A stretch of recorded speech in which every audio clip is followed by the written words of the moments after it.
આપણે જ્યારે ચીક્કી બનાવીએ ને ત્યારે ચીક્કી છે ને એકદમ ક્રિસ્પી નથી થતી, એકદમ ચિંગમ જેવી ચીપકે છે કે પછી હાથની અંદર તમે જ્યારે ચીક્કી ખાવ છો ત્યારે હાથમાં ચોટે છે. તો હું આજે તમને એવી 2 થી 3 ટિપ્સ આપીશ ને જે ચીક્કી ઉપરથી સરસ રીતે કોરી થઈ જશે. આ ચીક્કીને તમે ડબ્બામાં સ્ટોર કરશો ને તો જરાય ચીપકશે પણ નહીં અને એકદમ ક્રિસ્પી બનીને તૈયાર થઈ જશે. તો આજે આપણે દાળિયાની ચીક્કી બનાવી લઈશું જે શરીરમાં તાકાત પણ આપશે અને ઠંડીમાં ખાવાની મજા પણ આવશે. તો દાળિયાની ચીક્કી બનાવવા માટે ઘરમાં કોઈ પણ કપ કે વાટકી સેટ કરી લેવાની. તો મેં અહીંયા એક આખી વાટકી ભરીને આ રીતે ઝીણો સમારેલો ગોળ લીધેલો છે.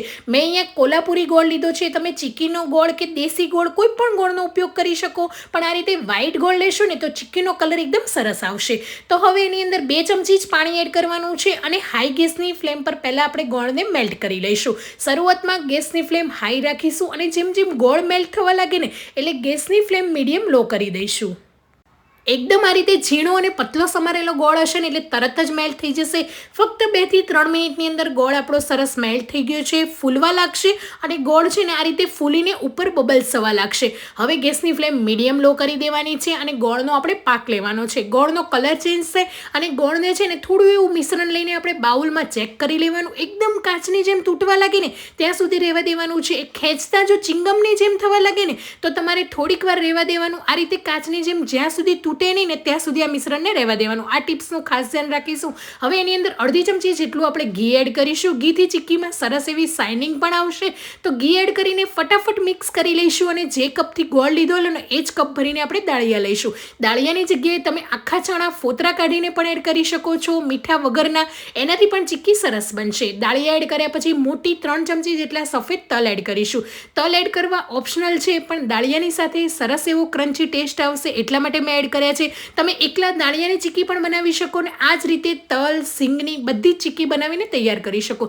ઝટપટ મિક્સ કરી લઈશું અને કોઈ પણ બટર પેપર ઉપર કે પ્લેટફોર્મ પર ઘી લગાવીને કાઢી લઈશું. હવે જ્યારે તમે મિક્સ કરો છો ને ત્યારે ગેસની ફ્લેમ લો રાખવાની છે. તરત બંધ નથી કરી દેવાનું નહીંતર ચીક્કીમાં કડક પાક થઈ જશે. તો બસ આ રીતે હવે પાણીવાળો હાથ કરી લઈશું અને એને ઉપરથી થોડું એવું આ રીતે કરી લઈશું ફ્લેટ. અને એ પછી આ રીતે ફરીથી એક બટર પેપર મૂકીને વેલણની મદદથી વણી લઈશું. મેં કીધું એ રીતે બટર પેપર ના હોય તો તમે વેલણ પણ ઘી લગાવીને પ્લેટફોર્મ ક્લીન કરીને એની ઉપર ઘી લગાવીને વણી શકો. આ પ્રોસેસ થોડી ઝટપટ કરવાની છે કેમ કે ગરમ હશે ને ત્યાં સુધી જલ્દીથી અને એકદમ પતલી ચીક્કી વણાઈને તૈયાર થઈ જશે. જેટલી તમે પતલી કરી શકો એટલી પતલી કરી લેવાની છે. બટર પેપર હટાવી લઈશું અને મીડિયમ સાઇઝના કટ લગાવી લઈશું. જ્યારે મિશ્રણ ગરમ હોય ત્યારે જ કટ કરી દેવાના જેનાથી કટ એકદમ સરસ રીતે થઈ જશે અને ચીક્કી ઠંડી થયા પછી પણ આ રીતે કટ સરસ એવા નીકળી પણ જશે.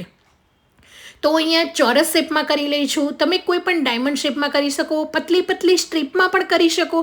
તો આ રીતે ચીક્કી ગરમ છે ત્યાં સુધી મીડિયમ સાઇઝમાં મેં અહીંયા કટ લગાવી લીધેલા છે અને ઠંડી થયા પછી ચીક્કી આ રીતે વચ્ચેથી તમે કટ કરી દેશો ને એટલી સરસ રીતે નીકળી પણ જશે અને ઇઝીલી એને કટ થઈ જશે. તો ચીક્કી આપણી તૈયાર છે. શરીરને તાકાત આપે એવી અને શરીરમાં ઉર્જા આપે ને એવી દાળિયાની ચીક્કી જરૂરથી એક વખત તમે પણ બનાવીને ટ્રાય કરજો. ઉત્તરાયણ પર બનાવજો. તમારા બાળકોને દરરોજ 1 થી 2 ચીક્કી આપશો ને તો ગોળમાંથી બનાવેલી છે, નુકસાન પણ નહીં કરે અને આ ચીક્કી આ રીતે તમે બનાવશો ને તો એકદમ ક્રિસ્પી બનશે. Thank you for watching.